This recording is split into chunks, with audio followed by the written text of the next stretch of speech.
Hey guys, what's up? Time to get some more work done on this poor thing. It got neglected for a little while. I was working on some customers' tractors and some other stuff off camera, and I showed it in the update video the progress after it was all done. I modified the steering a little bit so it would work a little bit better, the mount for the back of the steering cylinder, and I modified the hydrostatic pedal so that it would work a little bit better. But now it's time to move on to the fuel system in this video. So as you can see here, we have two sets of the dimpled fenders, and I have a plastic under the seat tank as well as the bigger spring and the seat pivot mechanism. But anyway, these fenders, which are more rust-free, are cut. And these fenders, which aren't cut and are decently straight, except for this one right here, which that should be easy enough to fix. It's just got a little kink in it. This one's rotted out. Thankfully, this fender's pretty well good to bolt on. So what we're gonna do is I'm gonna take my wire wheel and the grinder here, and we're gonna find out where the holes stop. And then we're gonna take and gonna pound that little dent out, and I'm gonna cut a replacement piece out of here and cut all the rust out of here and graft it together, and should be good. So anyway, enough bullshit, let's get to work. All right, so I was able to pound the dent out of this corner, and we cracked it there a little bit, which I just realized I might have to revise my drawing a little bit. I'll show you what I mean in a second. This thing turned out to be more Swiss cheese than anything, as you can see. Yikes. But what I'm gonna have to do is direct the line a little bit upward here so that well, we'll see. But I want to cut that cracked part, or not use the cracked part of the replacement fender. But anyway, nothing to do but start cutting all that out. Well, we're getting there. We're gonna get the old hot glue gun out here and start sticking it together and massaging it into place. See what we can do. Stay tuned. Well, here we got something that's a little less dicked than when we started. Now, bear in mind, I'm not a body guy. I really have never done anything like this before.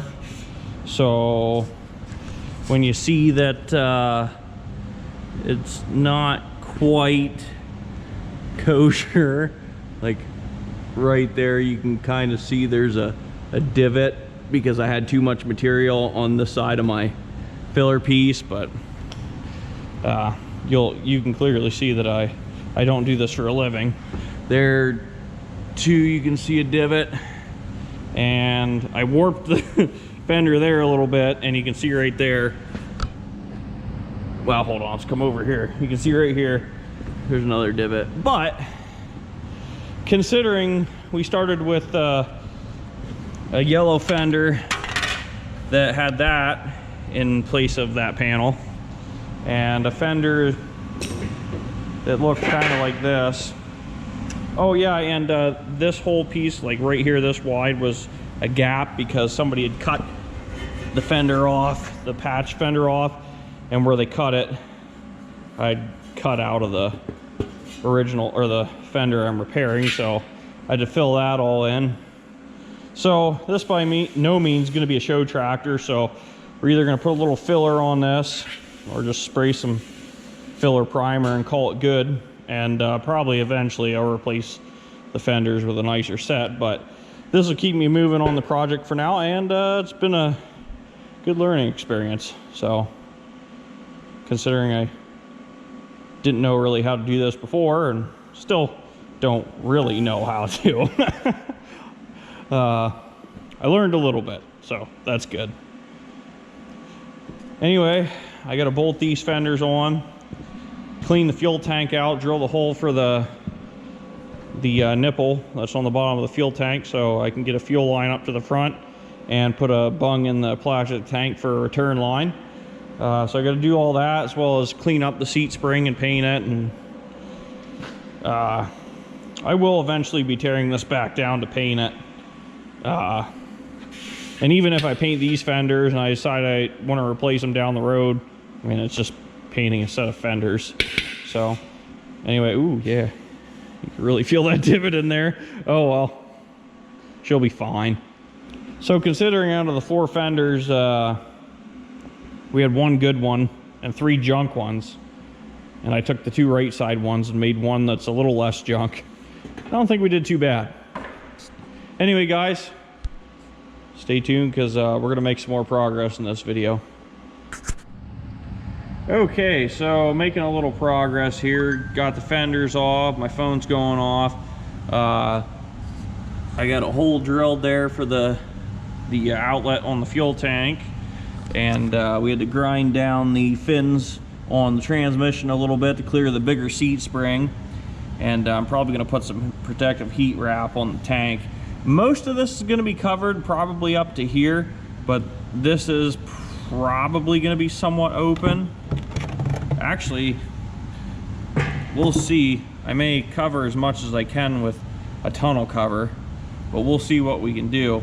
Either way, I'm going to make sure the tank's not going to melt. So everything does clear, but only by just a bit. And we'll get the dimpled fenders put on, and of course the one I fixed, I just have the junk piece laying on top of it. We'll get those put on. We'll get fuel lines ran. I had to get the return line port on top there so we can have a fuel return line, and we'll get it so that the fuel tank's not on the front of it. And that'll probably be about it for this video. All right, guys, stay tuned.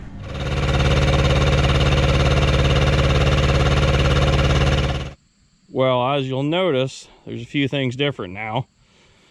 For one, we no longer have the temporary fuel tank strapped to the grill. We got the permanent tank under the seat where it belongs, with the good fender and the semi-good fender, which will be good enough for now. I need the bracket that goes in here and holds the tank down, but so far I don't know where there's one at, and the parts tractors I bought neither of them had it, so we'll find it in time. But got that done. There's something else I did. What else did I do? Seat, bigger spring, pivot mechanism, tank, fenders. I can't remember. But anyway,